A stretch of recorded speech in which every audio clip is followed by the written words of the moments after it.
तो पहले बात करते हैं डॉक्टर विवेक बिंद्रा के बारे में। तो हाल ही में डॉक्टर जी ने एक लाइव सेशन किया था जहां पर इन्होंने अपने ऊपर चल रही कंट्रोवर्सी के ऊपर बात करी थी, जिसे शायद आप सबने देख ही लिया होगा और मैंने भी देखा था। और देखकर मुझे यही लगा था कि इन दोनों के बीच में जो कंट्रोवर्सी चल रही है वो इतनी जल्दी अब खत्म होने वाली नहीं है, क्योंकि डॉक्टर जी पर जो आरोप लगाए गए थे उसके ऊपर तो उन्होंने खुलकर डिस्कस कर लिया है कि वो 2-3 लोग जो आपकी वीडियो में बता रहे थे कि मैंने यहाँ से कोर्स किया और मुझे बिल्कुल भी समझ में नहीं आया, तो वो चीज हमारे में हुई थी मई जून की तरफ, जिसको हमने पूरी तरह से सॉल्ट आउट कर दिया है। लेकिन फिर भी अगर आपको मेरे ऊपर शक है, मेरी कंपनी पर शक है, तो मैं पूरी ईमानदारी के साथ आपके शो पर आना चाहूंगा, जहां आपका कैमरा होगा, आपके लोग होंगे और आपके क्वेश्चंस होंगे, और उन क्वेश्चंस का आंसर मैं खोल कर दूंगा, क्योंकि स्कैम करने वाले लोग स्कैम करने के बाद दिखाई नहीं देते हैं। और अगर मैंने भी स्कैम किया होता तो मैं भी अब तक गायब हो चुका होता, लेकिन मैं नहीं गया क्योंकि मैंने कुछ किया ही नहीं है। आपने बस एक साइड की स्टोरी सुनी और अपना जजमेंट पास कर दिया। यही चीज मुझे सबसे ज्यादा खराब लगी है। आपको उस लड़के से यही पूछना चाहिए था कि तुमने कितना कोर्स किया है, क्योंकि जब तक तुम क्लास अटेंड नहीं करोगे, कुछ समझोगे नहीं, तब तक क्या तुम कैसे कुछ कर पाओगे। और डॉक्टर जी ने यही बताया कि संदीप सर की इस वीडियो का सेशन करीब 1.5 घंटे तक हुआ था, जिसे संदीप सर ने ट्रिम कर दिया और सिर्फ उतने ही पार्ट को रखा जितने पार्ट में मेरी बुराई की गई है,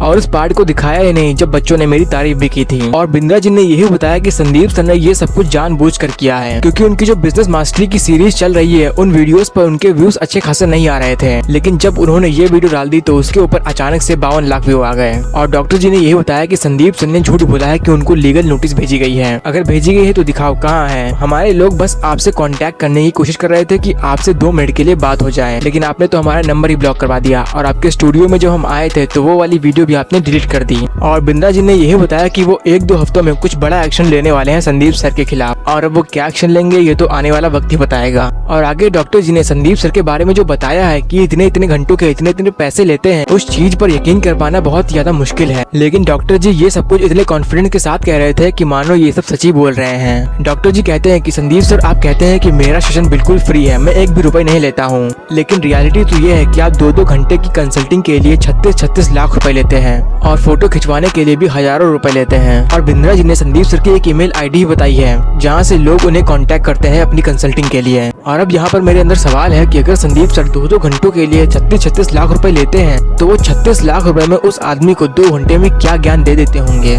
ऐसा कौन सा अमृत मिलता होगा उस 2 घंटे में उसको। और अब इसके बारे में तो खुद संदीप सर ही बताएंगे कि वो 36 लाख रुपए लेकर 2 घंटों में ऐसा कौन सा ज्ञान देते हैं। बाकी ये लड़ाई इतनी जल्दी खत्म नहीं होने वाली है, ये आगे और भी बढ़ेगी, और अलग अलग वीडियो बनाकर एक दूसरे को एक्सपोज करने से अच्छा है कि दोनों ही लोग साथ में बैठकर जो भी गिले शिकवे हैं, जो भी क्वेश्चंस हैं, कर लें और सब कुछ सॉल्ट आउट कर लें।